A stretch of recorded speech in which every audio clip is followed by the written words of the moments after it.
You guys doing today? Good, good. All right.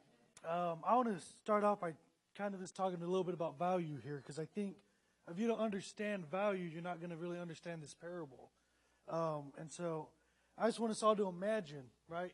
Imagine working a 40-hour week, going to get your check and only getting paid for 35, right? Are we going to be okay with that? Are we going to look and say, oh, they're close enough, it's only 5 hours, I'll take it? Probably not, maybe one or two of us, but most of us, we're going to march right back into that office and say, hey, what's going on, right? I worked for more than this. In the same way, imagine having, maybe 5 weeks' pay in your hand, right?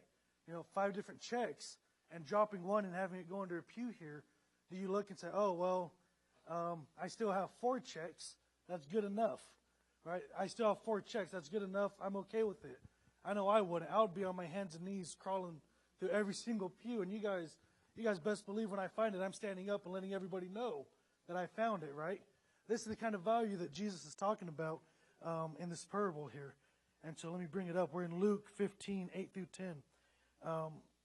And so this is in response to the teachers and the Pharisees who just kind of muttered when talking about Jesus saying, this man welcomes and eats with sinners, right? And Jesus responded with a couple parables, and the one I want to talk about is the parable of the lost coin. And it starts in verse 8. It says this: or suppose a woman has 10 silver coins and loses one.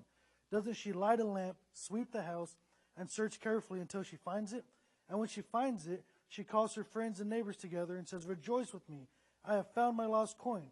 In the same way, I tell you, there's rejoicing in the presence of the angels of God over one sinner who repents. Right? How many of you guys know Jesus isn't just talking about a literal coin here? Right? He's not talking about that. He's talking about a soul. He's talking about a lost soul. Right? The lost coin is a lost soul. And what he's saying is, like this woman here who's searching for it, that's how we need to be to help those who are lost, to help them to see the light, to help them to see the good news and the good news of what Jesus Christ has done for us. We need to make an effort. We need to give our everything to help lead those people back, right? Because sometimes they might not know that they're lost. And I've been in that place before. I've been so far lost that I didn't know, right? I didn't know I was lost. I didn't know that I was going the wrong way, right? And I think of the example of, those teens. We've all seen them. Maybe some of us have done it. Those teens with their phones, they look down and they're walking and they're texting, right? And they just keep going and going, not knowing where they're going until they hit that pole, right? We've all seen that. We've seen that person hit that pole, hit that tree. Some of us, I'm not saying myself, but hit a parked car, right? And that's what it is, right? So they're lost until they hit something, right? Until they hit that pole, they hit that tree, they hit something that they can look up and say, I am on the wrong path. I need to get back on my right path. And so that's what we need to be for those who are walking away. We need to be that pole. We need to be that tree. We need to be that person that tells them, hey, the way you're living isn't the way God wants you to live. The way you're living right now isn't the way that you need to be glorifying God, right? We need to go out and search for those lost coins.